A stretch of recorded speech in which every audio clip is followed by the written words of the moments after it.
I couldn't dance because it's a serious topic tonight. As you guys see, I'm flanked by some doctors, some therapists, and even a patient. Before we get into tonight's topic, black mental health or mental health in the black community, whichever way you want to go, I'm going to ask the people to my left and right. Should I stop talking in that voice, y'all? Please. You know, just be right. 2020 voice. That's how they be though. Like when it be like you know, you watching 2020, you watching 60 Minutes. That's the voice they be in. They be setting you up too. You be like, damn, this getting ready to be good. You know how Let me fix my talking? posture real This quick. getting ready to be. That's the good posture You voice. watch this, John. Y'all know who it is, TwoOneLive. Welcome to TwoOneLive. But yes, we're talking about mental health in the black community. Before we get into who I got next to me, I want to ask y'all to break down some myths real quick, because I think that's one of the biggest things that go on regarding mental health is people just don't understand. So I'm going to actually jump outside of the ladies first, and I'm going to start with my namesake, Mr. Kyrie. Tell us a myth. Give me something real quick. I think a big myth for mental health is that if you engage in mental health services, that means that you have weak faith in your God, your religion. That's a good one there. That's a good one. That was a real good one. Nicole. One huge myth in the black community and in general that I hear a lot is that you have to have a diagnosis to go see a therapist, and that's not true. You can go see a therapist just like you go see your regular doctor annually for your checkups. So it don't mean you don't believe in God. It don't mean you're crazy. I'm going to come over here. I'm going to go to you, Juanita. Big myth. If you go to therapy, you're weak, you're crazy. So a lot of people, are looking at not going to therapy because they don't want to have those labels. Right. So. It's like if you're sick, you go to the doctor, ain't nobody looking at you like, hey, you're sick. No, I went to go get myself checked out. Right. Andrew. I don't know. I think that I don't know a whole lot of mental health myths. Maybe that you're not strong if you admit to having a problem or admit to having issues that you need mental health, therapy or counseling for. And I think the mental health myth that I'll volunteer is that a lot of people think that they can cure themselves. They can outthink whatever's going on, or out-eat it, or whatever it may be. They think they don't need I'll be able to fix this. All right, so I told y'all at the beginning of the show, these folks around me, they're highly qualified, right? So now I'm gonna go ladies first. I'm gonna go to my left. I'm gonna go Nicole. We go way back, but I'm gonna let you introduce yourself. Tell the people who you are, how they can reach you, what you do, et cetera, et cetera. My name is Nicole Thompson. I'm a certified school psychologist, also known as the urban school psychologist. I'm a full-time entrepreneur newly, a little over a year ago. I created a program called Reverse the Adverse, and it's a trauma-informed training for educators. It comes in two different forms: a professional development when I go to the schools and train the educators, or it's an 8-week online course. And the goal of it is to teach educators how to better serve urban students impacted by trauma. That's a good job. That's a good job. Juanita, who are you? I'm Juanita Campbell. I'm a licensed behavioral specialist consultant, mobile therapist, and just have a new practice now. It's called Demerich Behavioral Health Consultants, and I have 2 other partners with me. So that's what I do. Rocking and rolling. Andrew. My name is Andrew Granum. I am a real estate investor. I'm an entrepreneur. I'm a dad. I'm a husband, and I am a client at a therapist. Yeah, you got a lot going on, but Yeah. you sound like you need to But talk I figured I'd come here, with all these licensed, specialists here, and Good have hands. my Oprah moment Good if hands. I need to. Yeah, after the show. After the show, y'all put your hands on you. Kyrie. My name is Kyrie Blackman. I'm a certified school counselor. I'm also a licensed professional counselor, and I am the founder and the lead counselor for my brand new practice, which is called Triumph Group Counseling. We just opened in Elkins Park. I spent my life dedicated to helping Black and brown children, specifically Black adolescent and pre-adolescent males. So I'm really happy to be doing this work. Even in my school, I have a mentorship program where I'm built a comprehensive curriculum for 30 boys to ensure their success in the present and in the future. So. Cool, cool. So that's our folks, that's our panel tonight. We're gonna get into some things tonight about behavioral health in the black community and mental health in the black community. I got some stats I'm gonna run off real quick, and I just wanna know, you know, have y'all heard these stats before? We're gonna jump off the conversation as to why we think some of these stats are so high or so low or even where they are. So African Americans are 10% more likely to experience serious psychological distress. I feel like I should stop there because why? Why is that? If anybody I'll tell you wants why. to. I mean, historically in this country, black people are typically in the lower socioeconomic status. So that means that we're living in unsafe neighborhoods. And in those unsafe neighborhoods, we experience a lot of trauma, which a lot of people don't equate trauma to mental illness, but it's a direct correlation. And black people don't want to recognize that direct correlation. And to add on to it, they place that stigma on it if you go see therapy. So that's the reason for the stat. One reason. Anybody else? 10% more likely to experience serious psychological distress. I guess I'll just have to piggyback off of Nicole. I think a lot of it does stem from the socioeconomic status. Just historically, we've been kind of behind the mark. We weren't given as many opportunities to be successful, to have the jobs to be able to provide for our families all the time. We know that the government did a number on black men especially, and disenfranchising them and making it so that they weren't able to provide for their families was caused huge issues in the family systems. When family systems aren't effective and children don't have proper supports,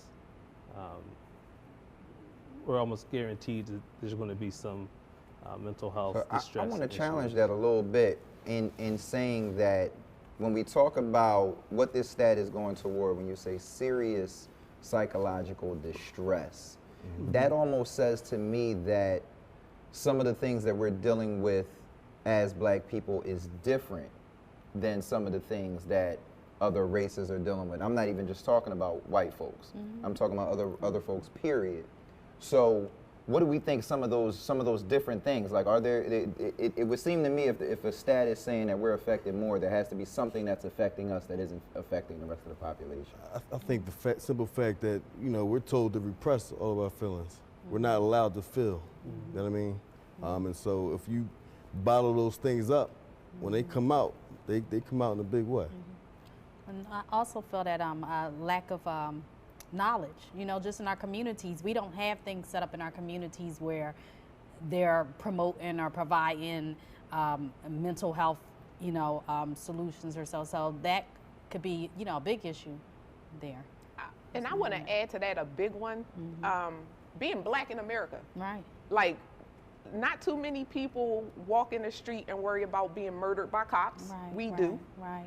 Not too many people have to worry about if I go to this state or if I go to this little hick town, I might get lynched, because that's still a true thing in 2019. Exactly. So just being black in America causes a huge psychological issue in all of us, especially like I have sons.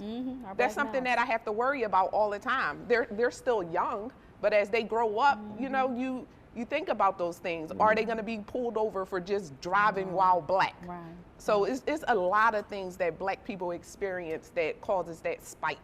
Absolutely. And I want to go back to something that Andrew said. I think it's a hell of a point that you make. There are, I would think we all can agree that worry lends itself to mental illness. And that's definitely something, I have kids too, that's definitely something that we shouldn't have to, but we do have to worry about. But Andrew touched on, we're not supposed to feel like we need to talk to somebody. We're not supposed to cry. We're not supposed to feel. We're not supposed to feel in any, you know, especially in you grow up in the hood, right? You looked at, it might be looked at as feminine. It might be looked at as weakness. So now, even though you are weak, right? It's okay to be weak. Some of us, we are weak, but we're not allowed to show that because it's kill or be killed, survival of the fittest out there. So I definitely think that that's something that affects black folks in a way that other races don't have to experience. And it's even hard to say. Sometimes when I do say things like that, or we have shows like that, we don't know what the other races deal with, right, at the same time. So it's almost hard to say, you know, and maybe you guys can speak on that, because I'm sure you guys have counseled people of different races, Oh, yeah, definitely. right? Do you see like a disparity in what people are coming to you as far as for therapy, when a cultural disparity? Oh yeah, I see it. I have family that's a Muslim, and they weren't from this country, so just the barriers of communication could be, you know, a key thing with them not understanding, you know, the culture here in the U.S. or trying to fit in and do things. So there was a lot of challenges for my client, a lot of challenges. Any y'all saw white patients, Asian patients, Puerto Rican patients, anything like that, and saw a difference in some of their needs? I typically deal with inner city kids. That's why I'm the urban school psychologist, so I can't speak on it. So yours are pretty much the same issue, same problems? Yeah, I think that generally you see the same things. Because you're dealing with kids too. I work with kids. Okay. I've worked with adults too. You see the same things, but just looks differently, you know, from culture to culture. A lot of anxiety, depression. When you get into the more acute psychological issues like schizophrenia, that starts to kind of look the same. You see that stuff across the in board. kids? You see schizophrenia in kids? Well, schizophrenia They don't it develops diagnose. a little later, Okay. but you can start to see it in your teenage years. I had a student, a couple of them, that were diagnosed with schizophrenia. Wow. And it's scary, you know. Their parents came to me and were telling me that they were afraid to go to bed because, you know, their kids would stand over them and they would be wake up with the kid standing over them, afraid that the kid was going to kill them and all types of stuff. And now that I'm thinking about it, in my internship, I did serve a suburban area, and a lot of their issues, it was a middle school, high school. I served K through 12. A lot of their issues with like anxiety and all were more school related. Like they were worried about getting straight A's and things of like that sort. And if they weren't perfect, that's where the anxiety came from. And on the flip side, in the urban areas, their anxiety comes from, you know, my friend just got shot, or you know, RIP this person, and this person went to jail. So it's just like a huge difference in needs. So you hitting on something that's down here in the bottom of this. So I'm gonna run through some of these stats, and then I want to talk about definitely what you just brought up. It says approximately 30% of African American adults with mental illness receive treatment each year, compared to the U.S. average of 43%. Here's some reasons why. In 2017, 11% of African Americans had no form of health insurance. And men are more likely to receive a misdiagnosis of schizophrenia when expressing symptoms related to PTSD. So Nicole just mentioned, and I have Meek Mill written on my card, because Meek Mill has been speaking about PTSD and how it affects inner city youth, and how that leads to crime and violence and things like that, that I'm sure, you know, people understand that mental illness has a lot to do with why people commit violent crimes. And Nicole just touched on it. So I wanted to know, especially in the children and the youth that you guys speak to, why doesn't our country or our healthcare system or whatever it may be, our judicial system definitely doesn't acknowledge PTSD as far as in the African American community? I can't paraphrase, but Meek was very poignant in saying how you're not going to get a gun, right? How you're not going to think it's okay to murder somebody for doing whatever they did to you when this is the environment that you grow up in, right? And he made it analogous to soldiers serving in war and watching people being killed and what have you, and then they come home and, you know, they get treatment for various different types of PTSD related illness and what have you.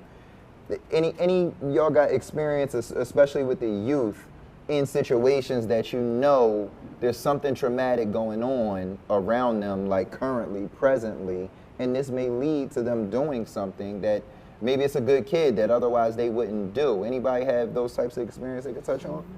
Yeah, all the time. Working in a school setting, a lot of times it's difficult to deal with a student who's experienced trauma. When you say difficult, tell me how you mean. Oftentimes the behaviors that are present when the student has experienced trauma are pretty abrasive. They might elope from the classroom, they might curse the teacher out, they might break things. So you mean like difficult in that their behavior is a showcase of I'm going through something, is what you're saying? Okay. So unless you're trained in like trauma-informed care, like realizing that the student isn't just acting out because they want to show off for the class, they're responding to traumatic events that are happening to them maybe on a daily basis. You know, but in a classroom where a teacher wants to keep order, they have 1,000 pressures on them to have test scores be good and to keep the class in line.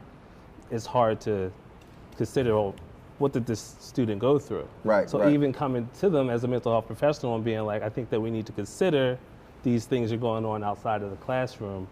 I think it'd be hard for them to understand that, and that usually leads to excessive suspensions and consequences that aren't helpful. And Nicole, I saw you was chopping at the bit to get at this question.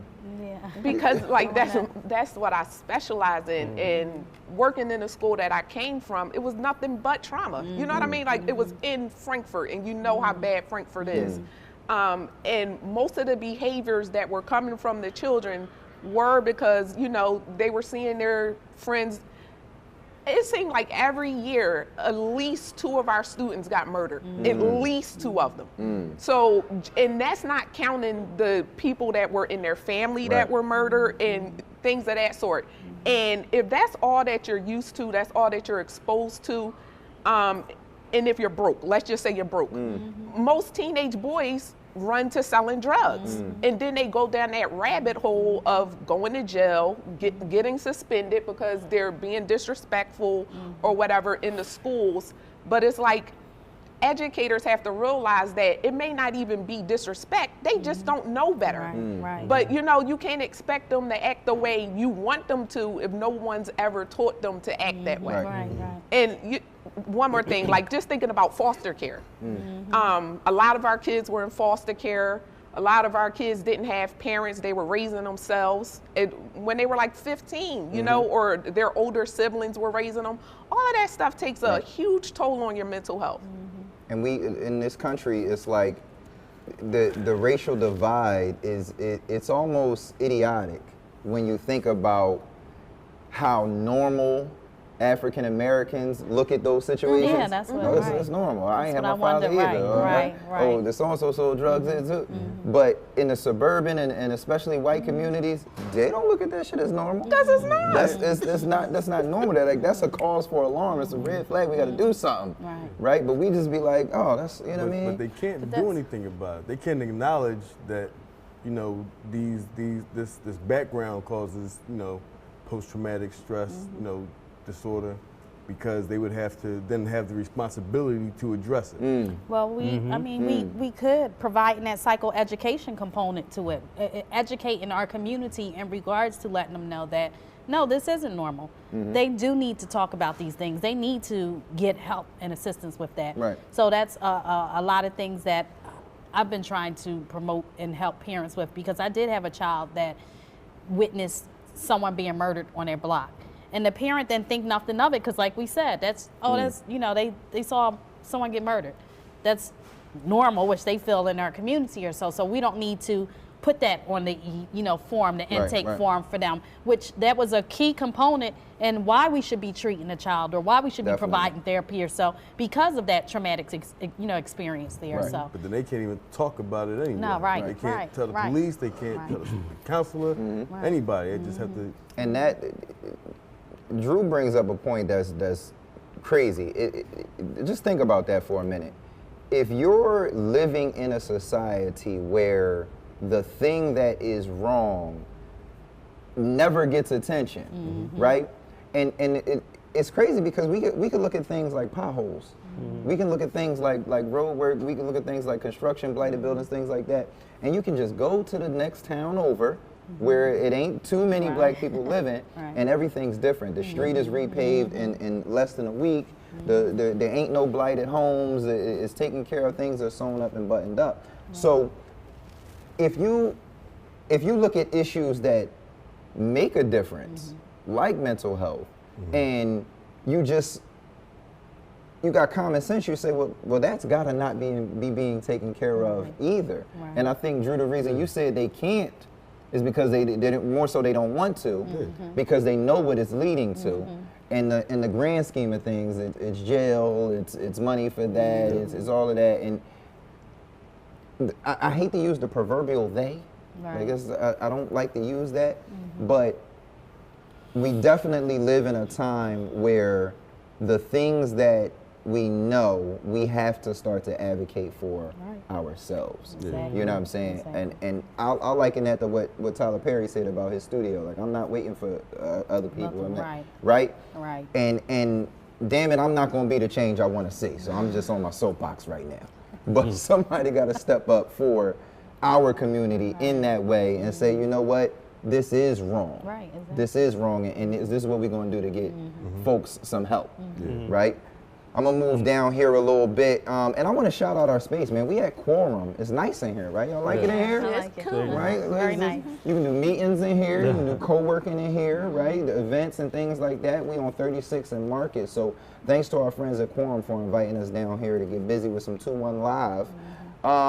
We debunked a few myths already, so I'm gonna ask y'all some questions, man, right? So, first one I want to go to, I'm gonna bounce around. I don't care what order Ebony got them in, but right, we black, right? Everybody up here, we black. Everybody black. Black check. Just making it. Black check. You know what I'm saying? Name 3 characters on Martin. Come on, Tommy, Gina, and Pam. Okay, all right. Don't be asking no questions. Three characters on Will Smith. On Fresh Prince, I mean.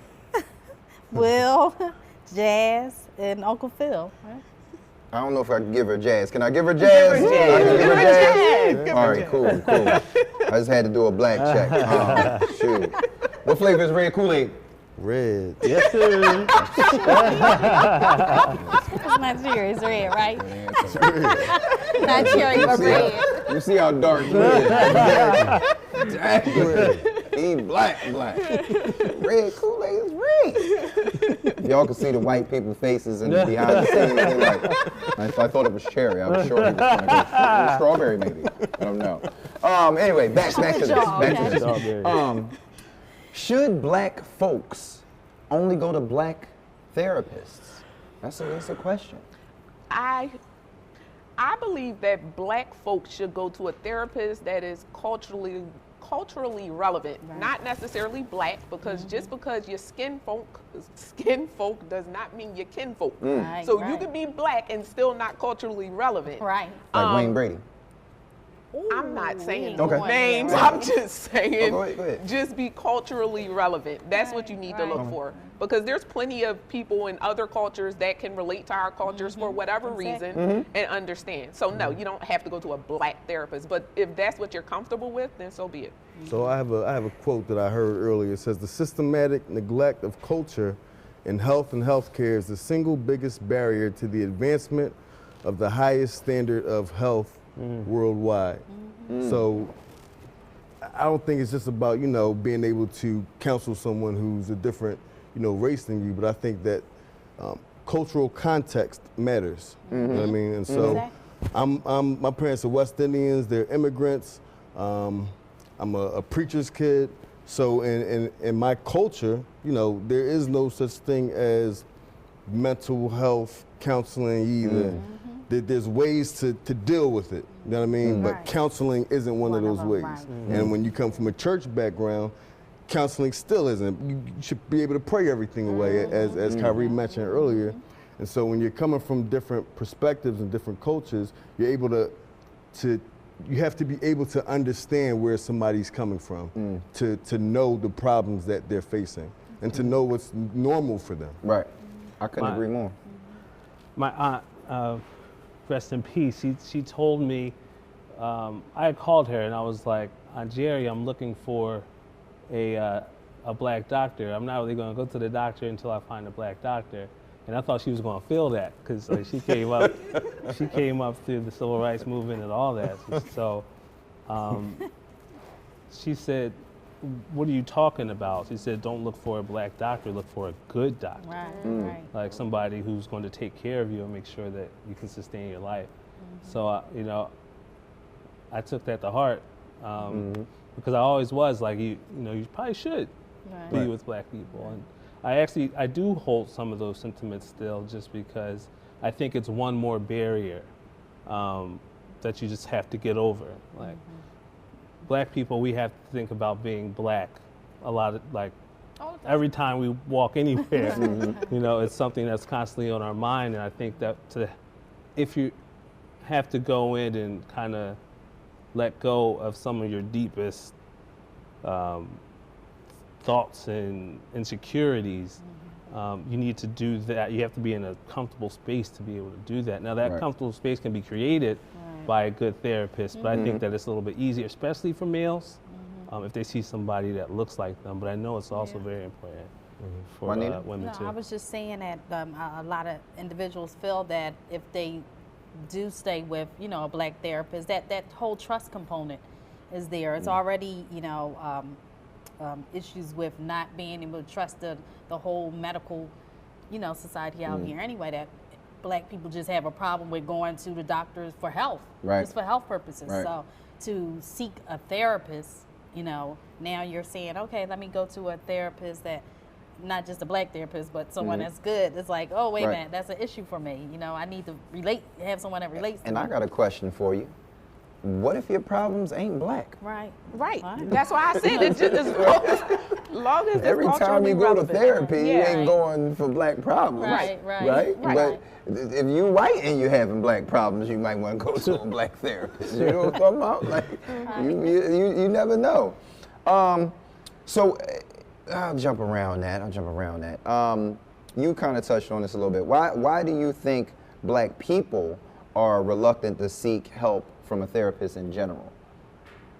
I know we touched on it about a little bit about the myth, but any reason maybe it's culturally relevant? I don't know. Any reason why we don't think about going to therapy besides it being frowned upon? Well, one thing we touched on is actually not even being aware that you can go to therapy. You know, some people think, oh, therapy is expensive. I'm not going to see a therapist. Or they don't even know what's on their insurance coverage. Right. And they don't know that there is some therapists out here that are like on, you know, pay as you wish yourself. There's some individuals, there's some people that really want to help individuals out here. You know, in our practice, people, not Juanita. Our practice, we will do that. We will definitely, if you come in and say, listen, I can't afford this, you know, whatever myth you have about therapy, right? We want to help. We're here to help the community, so that's definitely our goal. I'm sorry, I shouldn't have said I'm crazy. I'm perpetuating the myth. Then you got to think about what you guys were talking about. You have kids who grow up in these crazy environments. They're not thinking past tomorrow, right? They're living day to day. They grow up, they're living paycheck to paycheck, and so people don't think beyond the present day circumstance.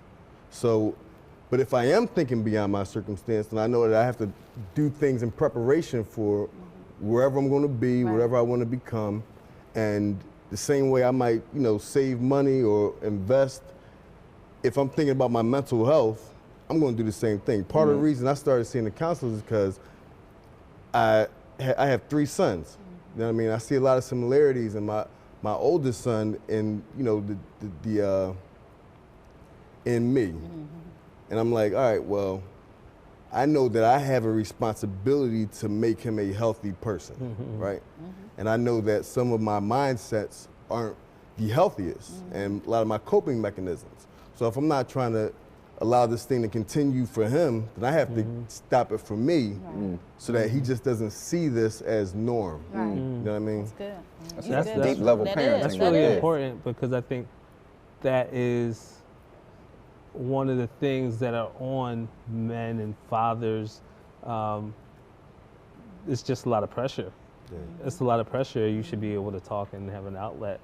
And think about the children that don't have that father figures that even explain it that way, to say, I want to break that generational cycle thing. I want to, you know, we have that generation or population that we have to deal with at least trying to get them to get the therapy or to get the help that they need. So.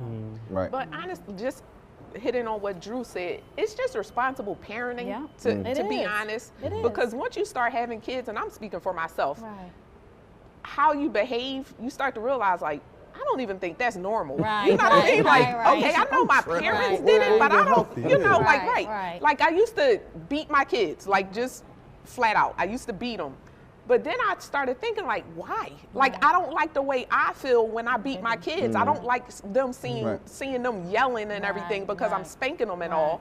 So then that was something that I had to think about, because I don't want that to go down to them and they spank their kids. So I stopped beating them. Like, I find other ways to punish them. You should probably say spank more than you say beat. No, I was beating them with a belt. Like, it just is what it is. Like, You know America's very sensitive. okay, well, they come for her. if you want to be sensitive, I used to do it. I don't do it no more. I'm being honest. You know what I mean? Right. But as you mature and you start to realize these things in yourself, it's honestly like we all need help. Is nobody above therapy or anything else. So I got a question off of what you said, all right? Raise your hand if you up here and in your life, you got your ass whooped for something. Yeah. No beatings Juanita over here. No, I mean, No I beatings didn't Juanita. get beat with By a your belt parents, or I'm anything. saying. My mom was on some real psychological stuff. Like, she Okay. get in your head. When she get in your head, you like beating. Oh my God, I'd rather get a beating than her talk to me about some stuff or so, whatever. So, I mean, I don't know. I just had So a here's problem like the that. follow-up I might question. trade. Here's the follow-up question. Raise your hand if you think you turned out all right in life. I mean, well, what does all right mean? Right. What does all right Right. mean? So all right means like you're basically a productive, upstanding citizen. I'm raised two Right? hands You for ain't- that. Because All right, here's the all question right that is I'll pose. halfway, so I know can- where you're going. You with know this. where I'm going with this. Yeah. The question that I'll pose is, we, especially now, I hate how sensitive America is, right? But some of the things that I hate when I hear is like, oh, why you cursing around them? What are we talking about? Like, America has a potty mouth. Like, your kids gonna hear curse I say words. that. I do. People and people censor sex from kids. They censor all these things, but we don't censor violence. You can play Fortnite, but don't look at these titties.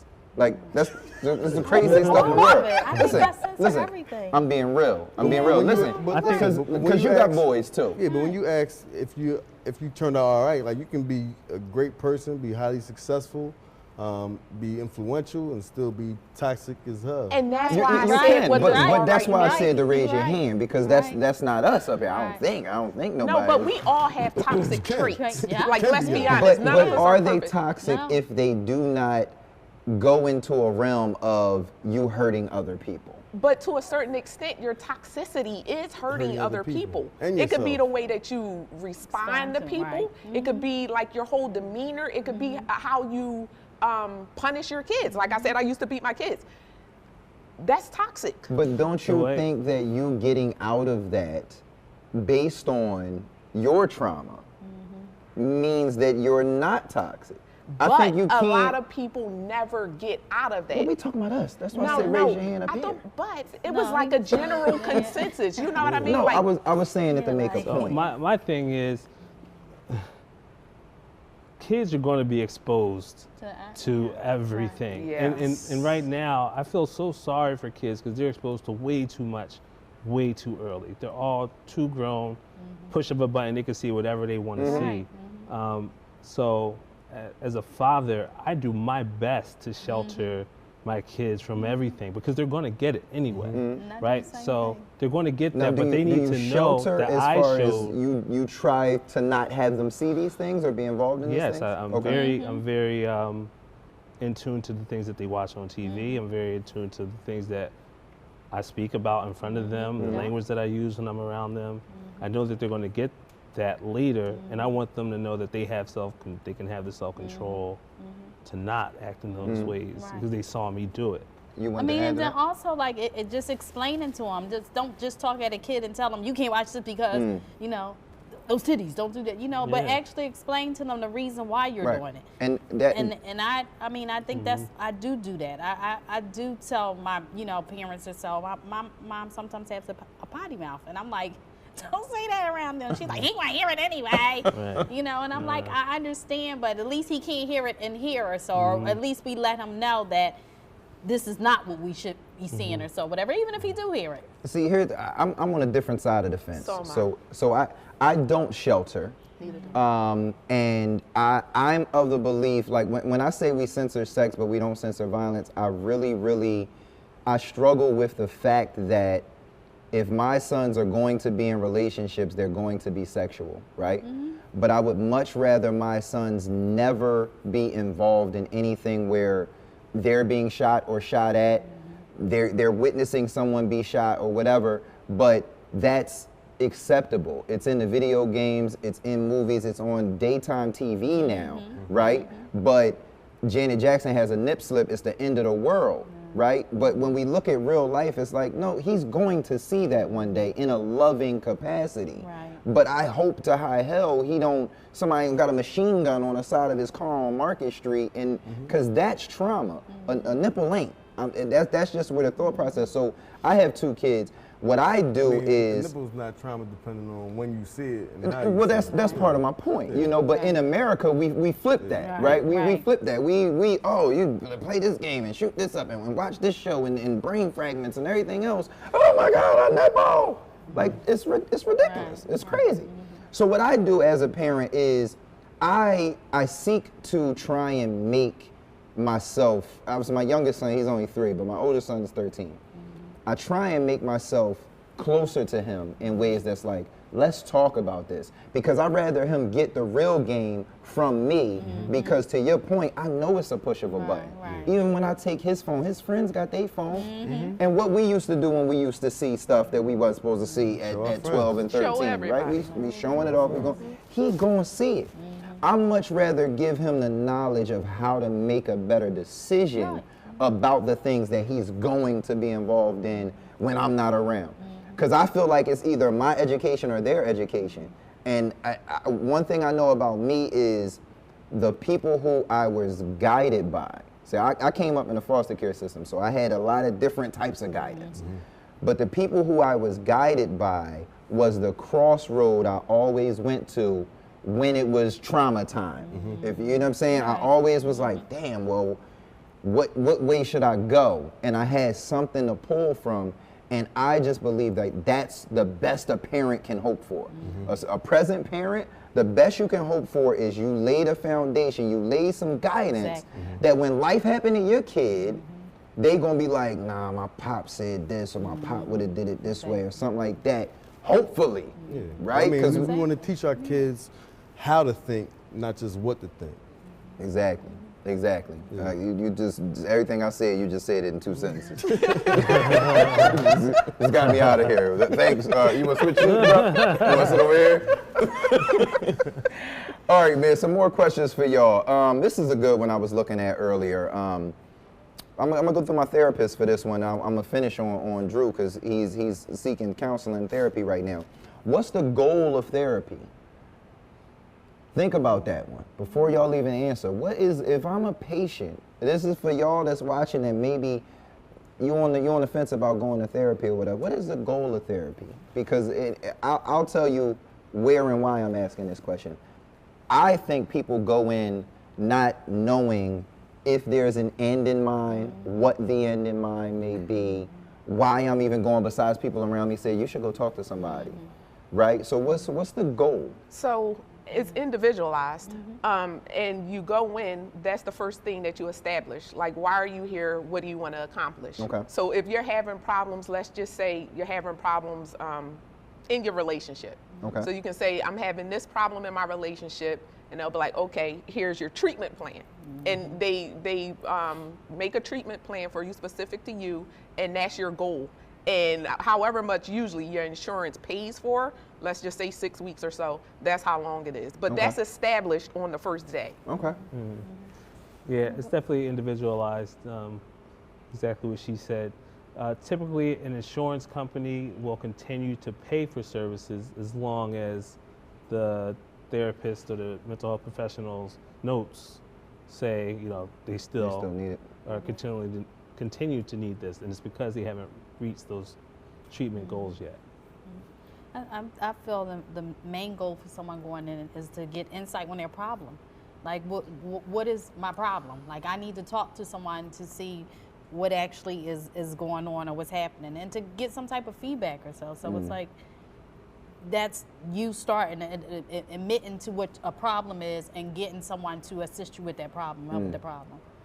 And I would say that, it's easy to focus on the fruit, and this is the minister part. Sometimes we focus on the fruit, we need to look at the root.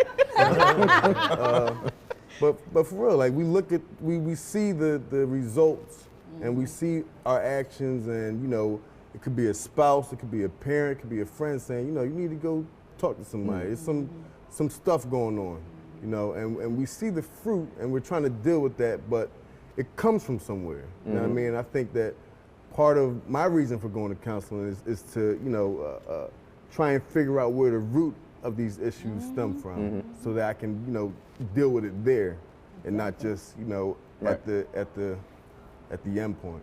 So I'm a patient too. I don't know if y'all knew that. No. I've been to therapy, right? So I went and got me a little session, right? I'm gonna tell y'all why. You said one session? Listen.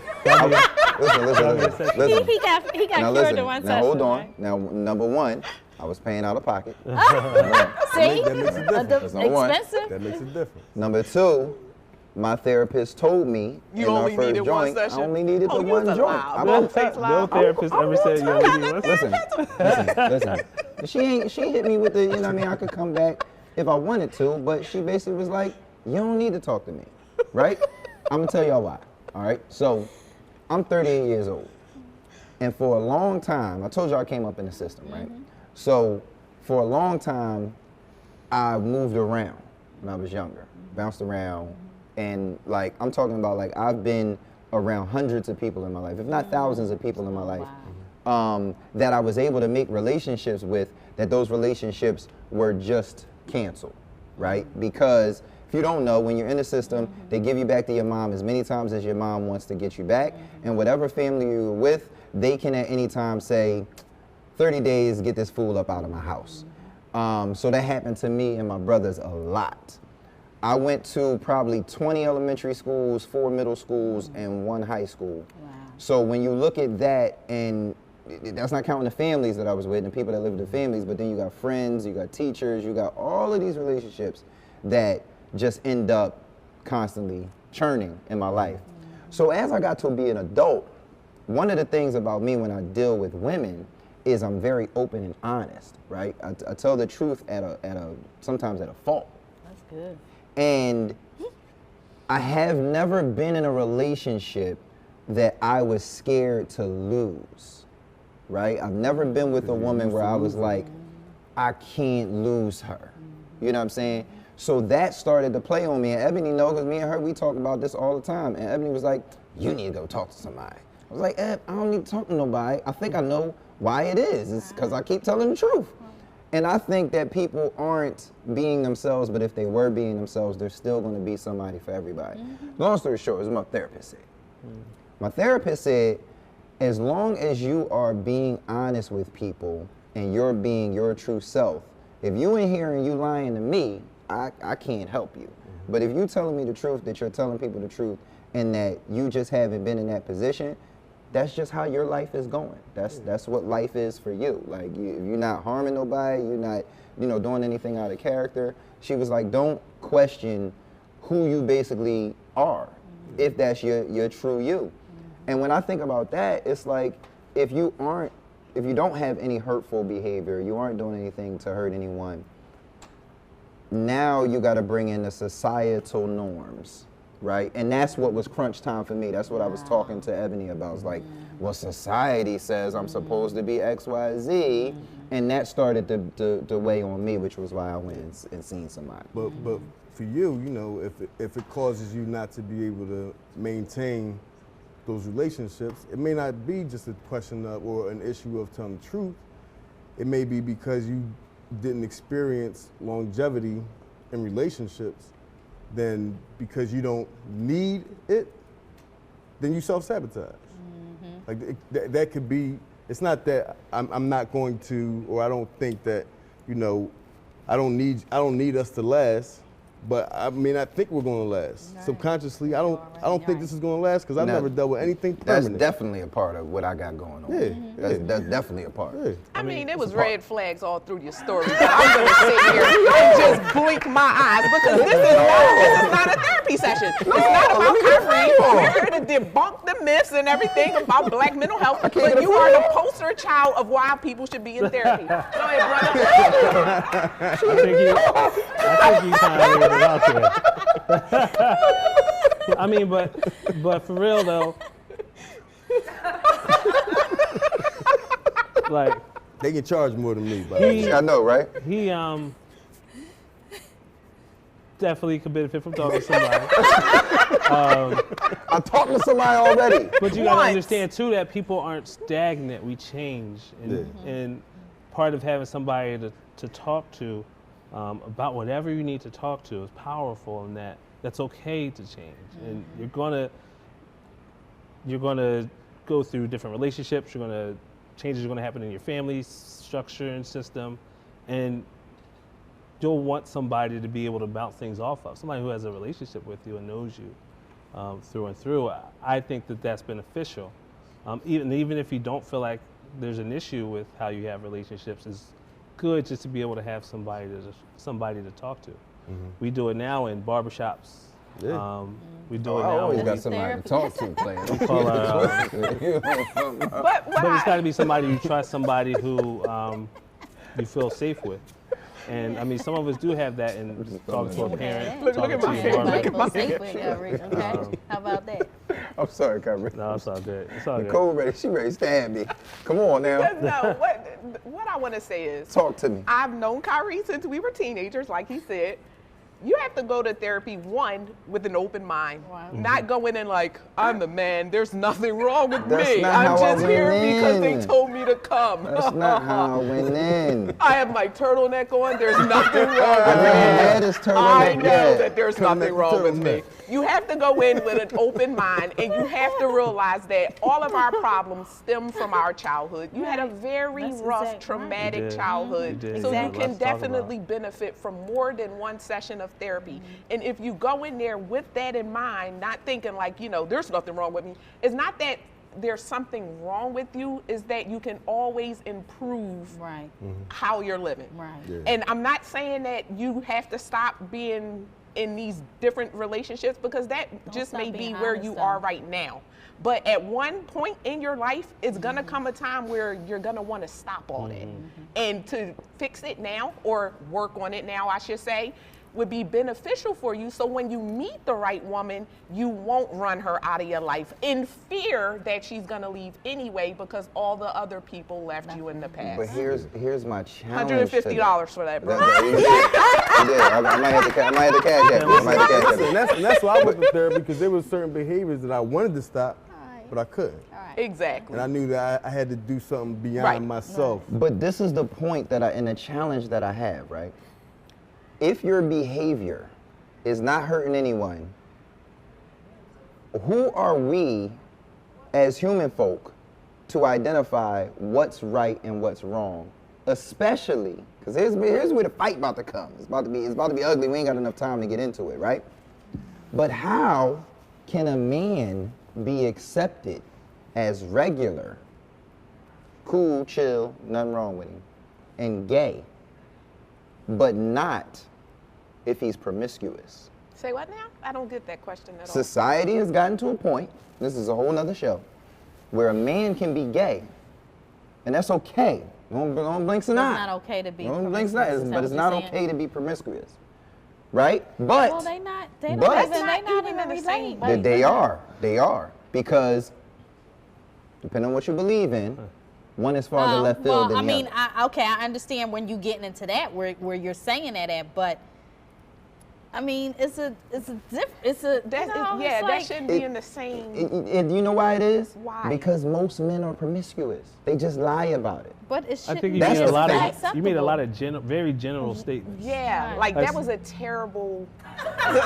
No, you know why it's terrible? Because that's the way we people all fight thought it. it was People fight it and with the oh that's terrible instead of the reality of it. The reality is I've been on this earth 38 years. I met 2 men that I thought was faithful. He faithful. One of them turned out to not be faithful. The jury's still out on the other one. No, but okay, so it's so still my question is that not regular human behavior? So it's only regular human behavior to be a promiscuous man because that's what y'all are taught from day one. That's the only reason why it's regular. But what if it just is regular because we do more of it than less of it?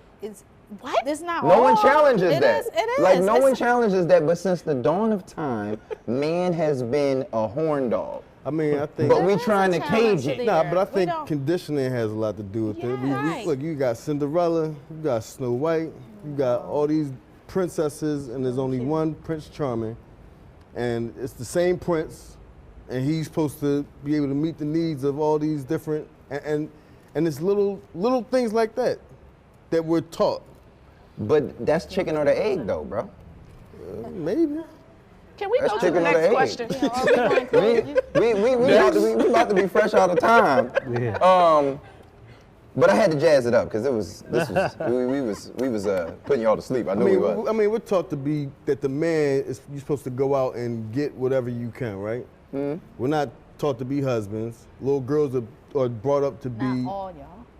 I mean, in general. Right. You know, little girls are taught to be wives. We're told, you're gonna get married one day. Not anymore. I mean, in society, in cartoons, when we were coming up, cartoons, stories, you know what I mean, storytelling. Right. Those are the messages that were sent. And I think that my opinion is that all that stuff was fantastical. Like, people, it's weird that we live in a society where we try and tell people what they have to be, but then we have people fighting for what they want to be. Like, that's crazy to me. Even black people, we're oppressed in that way. It's like, no, I just wanna drive and not be pulled over. But then it's like, Queen and Slim come out, and it's like, no, they gonna die at the end. First of all, I didn't even see the movie. Oops, my bad. You kind of late. Did y'all see the movie? Spoiler alert! Back it up. Back it up. I mean, it's typical. But anyway, spoiled it now. But that was another thing me and Ed was arguing about. It's like which one are we? So I say you be whoever you are. I don't like societal norms. Be you. Whoever that is. I know what I said is you're not in a place where you want to be in a relationship. You didn't hear that part. I said, so if you're comfortable with it, continue to do that. But it's gonna come a time, I'm assuming, because it usually comes a time in everyone's life where they want to settle down. Did you hear that part? I said, so in preparation for that wanting to settle down, you should get help now. Yeah. That's what I said, brother. Right. I wish we had more time on this show. I wish we had more time. We got 5 minutes, because we got to take it. It can't be about me. The whole show was about you. About me up there getting the therapist threesome. What y'all know about that? Wait a minute. Yeah, we gonna keep it at threesome. Sorry, Kyrie, you can't handle this. We the therapist threesome. About to get busy. I don't want no parts of that, man. All right. This is a good one because we got a little bit of time. I'm gonna go around to my therapist, and I want y'all to tell the people the answer to this question. In case you have someone who you think needs to get some help, in case you've been thinking about getting some help, what are some signs of mental illness? What are some signs that you would tell the people if you got these things going on, you may want to reach out to somebody? Severe anxiety, severe worrying. That's a good sign there. So it was like a very vague question. Because what are the signs of mental illness? Yeah, that's still a very vague question. Okay. And I'm going to tell you why. Because there's so many different types of mental illness. So if you're suffering, if you think that your person may be depressed, like they're overly sad, they're fatigued all the time, they lose interest in the things that they used to do, or they don't want to be around people, then you tell them, I think you should go to a therapist. Or you could see, like, maybe let's talk about anxiety, like she said, they're worrying all the time. Then you might tell them to go see someone about anxiety. Or if it's trauma related for PTSD, if they're always on go, they're always scared wherever they go, and they're worried about, well, you should carry a gun or you should carry mace, and all the time. So you got to answer another question then, because we talked about all these letters that people have in the beginning. Layman's terms it for me. So if I'm out there and I just want to go to a therapist, what do I do? How do I look for one? So how do you look for a therapist? Based on, like, because you like it's all these different because things, there's so but many. I don't know. I So just know I want to hurt somebody. I just know I want to talk to somebody. So What do I if you do? want to hurt somebody, then you should go see a therapist. But you have to be specific, because there's different types of therapists. Like, some therapists specialize in post-traumatic stress disorder. Some therapists specialize in depression, anxiety. That's why I was saying, like, you have to be specific with the symptoms. So Kyrie got to be real at all times, right? If I'm not in my best mental state, and you just know you need to see somebody. is this a 911? No. Is this a... So depending on the severity of it, because you know the whole 302 where they force you to go into a mental hospital because it's that bad. But if you're just feeling like not like yourself, like for whatever reason, you could go on a directory. There's a lot of directories out there, and the one that I always recommend is mytruecircle.com, because mytruecircle.com yes. if you're feeling like you need to talk to somebody. And if you go on there, you can click on the different things like I just explained, whatever issues it is that you're having, and they're culturally relevant. Another good one is Psychology Today. Yep. If you go on Psychology Today and type Black therapist, your zip code, you'll get a whole list. So we talked a lot about how the importance of therapists that look like you. It's better now than it's ever been. And they have information on there. Like, you can read about Say exactly. that website again? It's psychology. Psychology Today. Psychology.com? Psychology Today, period. Psychology Today, period. .com. And they just go on there and they can read about the psychologists, what they do, how long they've been practicing, what the letters are behind their name, all that stuff. Yeah, but How did you find your therapist? No, that's a good question, because my wife found mine for me, and I was ready to go. And one good thing to say, I guess in closing too, is just because you meet with a therapist, you don't have to stick with that therapist. There's a lot of therapists out there. You have to find a good fit, somebody who you feel comfortable with. So Kyrie trying to break you off of somebody. Like, come, he ain't doing the job. Come see me. that's really All right, we gotta wrap this show because we going long. One more time, just introduce yourselves, reintroduce yourselves, and where y'all can be found really quickly.